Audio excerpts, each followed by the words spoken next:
आपकी अब मैं एक जो ये अगला सेगमेंट है उसमें मैं आपको 6 खिलाड़ियों की तस्वीर दिखाऊंगा और आपसे जानने की कोशिश करूंगा, वो 2 सेट में आएगी, कि आपको इनमें से कौन लगता है जो इंडिया खेल सकता है। मुझे लगता है तिलक वर्मा के पास एबिलिटी है, और तिलक वर्मा मैं उनको जानता नहीं हूँ किस तरीके के इंडिविजुअल है, लेकिन जितना थोड़ा बहुत मैंने आईपीएल में सुना है कि बहुत हार्ड वर्किंग है और जिस तरीके से उनमें काबिलियत है, अगर वो मेहनत करते रहेंगे, सबसे ज़्यादा इंपॉर्टेंट है कि अगर वो अपना सर ग्राउंडेड रखेंगे, अपने आप को ग्राउंडेड रखेंगे, तो उनके पास एबिलिटी है कि वो आगे जाके इंडिया खेल सकते हैं।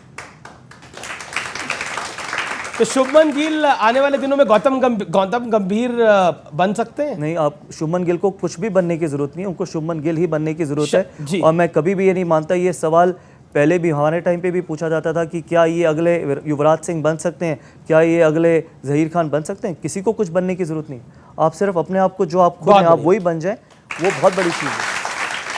चलिए अगली 3 तस्वीरें आ गई है। ऋतुराज गायकवाड़, रिंकू सिंह और यशस्वी जायसवाल। मेरा मानना है यशस्वी जायसवाल को इंडिया की T20 टीम में होना चाहिए, और सिर्फ एक टूर्नामेंट के लिए नहीं, अगले वर्ल्ड कप के लिए भी।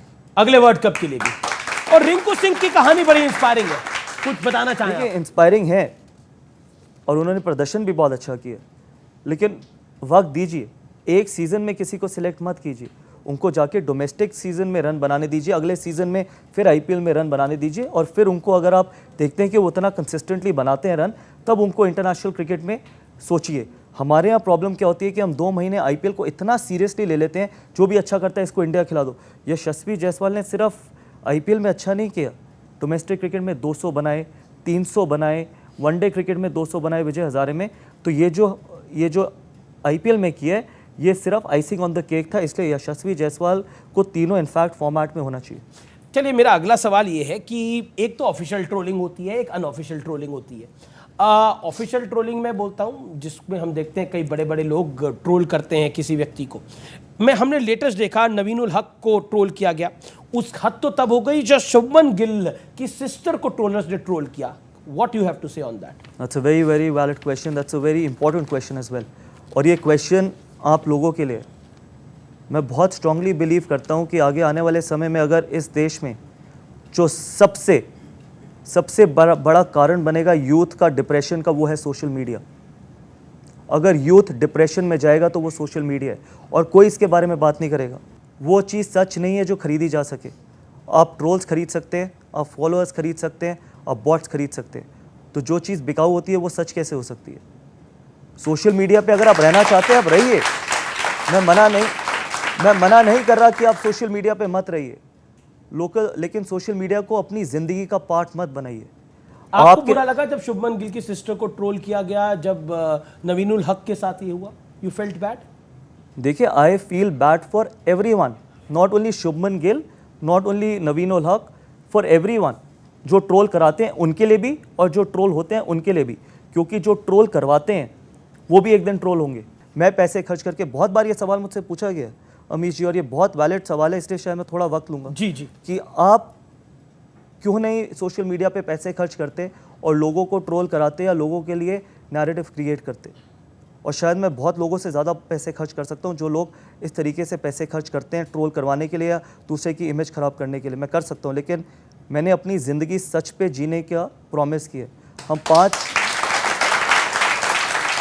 5,000 लोगों को रोज़ अगर 1 रुपये में खाना खिलाते हैं तो उसकी कॉस्ट है। अगर मैं वो 5,000 लोगों का खाना बंद करके वही पैसा सोशल मीडिया पे लोगों को ट्रोल या अपनी इमेज बेहतर करने के लिए लगा दूँ, तो शायद आज मैं भी उसी तरीके का ब्रांड होता। लेकिन मेरे लिए वो 5,000 लोग जो भूखे हैं उनका पेट भरना बहुत ज़रूरी है, क्योंकि मेरे घर में 2 छोटी बच्ची हैं। कल जब वो बड़ी होंगी तो उनको ये बोला जाएगा, अगर उनसे ये पूछा जाएगा कि आपके फादर किस तरीके के व्यक्ति थे, तो उनको खड़ा होकर ये बोलने में हिम्मत होनी चाहिए कि वो रोज़ 5,000 लोगों को खाना खिलाते थे, 5,000 लोगों को ट्रोल नहीं कराते थे। ये आपने बहुत स्ट्रॉन्ग मैसेज दिया है। अगर आपके पास पैसे ज़्यादा हैं तो आप ट्रोल मत कराइए, लोगों को खाना खिला दीजिए। लेकिन एक समस्या बड़ी है और इन सबकी भी होगी, और जो व्यूअर्स हैं हमारे उस पार टेलीविजन स्क्रीन पे देख रहे हैं, जो करोड़ों दर्शक न्यूज़ 18 के माध्यम से आपको देखेंगे, उनकी भी होगी ये समस्या कि आजकल रील का ज़माना है। हर आदमी वो 40-50 सेकंड में सब कुछ कर लेना चाहता है। वो 40-50 सेकंड में गौतम गंभीर बनना चाहता है, वो 40-50 सेकंड में अक्षय कुमार बनना चाहता है। ऐसे कैसे हो जाएगा? मुझे आप बहुत गलत व्यक्ति से सवाल पूछे, क्योंकि मैंने अपनी ज़िंदगी में आज तक कोई रील नहीं बनाई। कभी रील नहीं बनाई आपने? आप जाके देख सकते हैं। हो सकता है कोई डिमांड करते हैं रील बनाने की। आप जाके देख सकते हैं जो भी मेरे सोशल मीडिया अकाउंट से, कि अगर मैंने एक भी रील बनाई हो, मुझे रील बनानी आती ही नहीं है। जेन्युइनली आप देख सकते हैं। डांस करना आता है आपको वैसे? ना मैंने आज तक डांस किया। नहीं, वैसे घर पे तो करा होगा मतलब।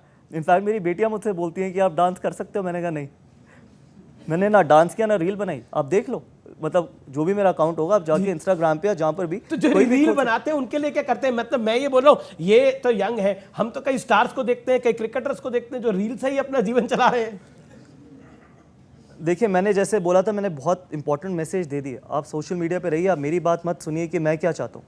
आप किस तरीके से सोशल मीडिया को देखते हैं वो ज़रूरी है, क्योंकि एडिक्शन किसी भी चीज़ की बहुत बुरी है, चाहे वो एडिक्शन किसी भी चीज़ की। चलिए, अब मैं एक ऐसे सवाल पर आता हूं जो शायद आपसे कई बार ऑफ द रिकॉर्ड पूछा गया होगा, लेकिन पहली बार ये ऑन रिकॉर्ड मैं पूछ रहा हूं आपसे। 1 मई की रात, जगह थी लखनऊ का इकाना स्टेडियम, आईपीएल मैच था, लखनऊ सुपर जायंट्स और आरसीबी का। उस मैच के बाद ऐसा क्या हुआ था कि उसकी चर्चा अभी तक और शायद कितने और महीनों तक होती रहेगी? देखिए, मेरी क्रिकेट फील्ड में बहुत लड़ाइयाँ हुई हैं, ऐसा नहीं है कि पहले लड़ाइयाँ नहीं हुई हैं, लेकिन मैंने हमेशा उस लड़ाई को या आर्ग्यूमेंट को क्रिकेट फील्ड तक ही सीमित रखा है। 2 लोगों के बीच में आर्ग्यूमेंट हुआ और वो क्रिकेट फील्ड तक ही रहना चाहिए, उसके बाहर नहीं जाना चाहिए। बहुत लोगों ने बहुत चीज़ें बोली, बहुत लोगों ने टीआरपी के लिए बहुत चीज़ें डिमांड भी करी कि आप इंटरव्यू कर लीजिए, आप क्लैरिफाई कर लीजिए। जो चीज़ 2 व्यक्तियों के बीच में हुई है उसको क्लैरिफाई करने की कोई ज़रूरत नहीं है, और वो क्रिकेट के फील्ड में हुई है, मैदान के बीच में हुई है, ऑफ द फील्ड नहीं हुई। शायद अगर ऑफ द फील्ड हुई होती या बाहर हुई होती तो उसको आप लड़ाई कहते हैं। हीट ऑफ द मोमेंट, दो व्यक्ति अपनी टीम के लिए रिस्पेक्टिवली जीतना चाहते हैं और दोनों के पास राइट है जीतने का। लेकिन अगर आप बताना चाहें हुआ क्या था उस रात? देखिए, मैं सिर्फ इसको इतना एलाबोरेट करूँगा और इससे ज़्यादा नहीं करूँगा कि जो मैंने किया वो मैं इसको बिल्कुल एंडोर्स करता हूँ, क्योंकि मैं उस व्यक्ति के लिए करा था जो उस मैच में बिल्कुल ठीक था। अगर मुझे लगता था कि नवीन उल हक ने कुछ गलत नहीं किया था तो वो मेरा फ़र्ज़ बनता था कि उस व्यक्ति के साथ खड़ा होना, और वो मैं आखिरी दम तक खड़ा होऊंगा, चाहे वो नवीन उल हक हो, चाहे यहाँ पर आप में से कोई भी होगा। अगर मुझे लगता है कि आप ठीक हो तो मैं आपके साथ खड़ा होऊंगा, और यही मुझे सिखाया गया है और ये मैं हमेशा करूँगा, और इसी तरीके से मैं अपनी ज़िंदगी जीता हूँ। बहुत लोगों ने बहुत चीज़ें बोली कि नवीन उल हक को सपोर्ट कर रहे हैं, अपने प्लेयर को सपोर्ट नहीं कर रहे। कोई मेरा और दूसरे का प्लेयर नहीं था। अगर मेरी टीम का प्लेयर भी गलत होता है तो मैं उसके साथ कभी भी नहीं खड़ा होता। अगर मुझे लगता था कि वो ठीक थे तो मेरा पूरा फर्ज बनता था। स्टैंड लिया। बिल्कुल, और मैं हमेशा अपनी ज़िंदगी इसी तरीके से जीता हूँ और जीता रहूँगा। लेकिन आज के दौर में लोग स्टैंड लेने से डरते हैं, और मैं एक सवाल आपसे ये पूछना चाहता हूँ, और ये सवाल मैं इसलिए पूछ रहा हूँ कि इस पर बहुत सारी चर्चाएं हुई, बहुत सारे लोगों ने बहुत कुछ लिखा, बहुत सारे लोगों ने मीडिया में भी बहुत कुछ बोला। मैं डिटेलिंग पे नहीं आऊँगा, लेकिन विराट कोहली और गौतम गंभीर का रिश्ता क्या है? क्योंकि इस रिश्ते में हमने मिठास भी बहुत देखी है। एक टाइम पर आपने अपना मैन ऑफ द मैच दे दिया था विराट कोहली को। देखिए, ये सही बात है, शायद आपको पता हो, लेकिन विराट कोहली को अपना man of the match Gautam गंभीर ने दिया था। लोग कह रहे देखा हुआ है हमने। देखिए, मैं नॉर्मली अपने रिश्ते एक्सप्लेन नहीं करता। ये सवाल मुझसे ना MS धोनी के लिए भी पूछा जाता था कि आपका और MS धोनी का क्या रिश्ता है। जो रिश्ता मेरा MS धोनी का है वही रिश्ता मेरा और विराट कोहली का है। मेरे को मेरी लड़ाई विराट कोहली या MS धोनी या XYZ किसी खिलाड़ी से पर्सनल नहीं है। लड़ाई सिर्फ मैदान के बीच की है। वो भी जीतना चाहते हैं और मैं भी जीतना चाहता हूँ, और वो लड़ाई मैदान तक ही रहनी चाहिए। मैं आज भी उन सारे खिलाड़ियों की इज्जत करता हूँ जिनके साथ मैं खेला हूँ, चाहे वो 1 मैच खेले हों, चाहे वो 100 मैच खेले हों, क्योंकि अपने देश के लिए 1 मैच खेलना मुझे पता है कि कितनी मेहनत लगती है। जब आप अपने देश 140 करोड़ देशवासियों को रिप्रेजेंट करते हो तो उसका सम्मान, उसकी इज्जत करना बहुत ज़रूरी है। तो मैं हर उस खिलाड़ी का सम्मान करता हूँ और करता रहूँगा जिनके साथ मैं खेला हूँ, जिन्होंने देश के लिए नाम रोशन किया है।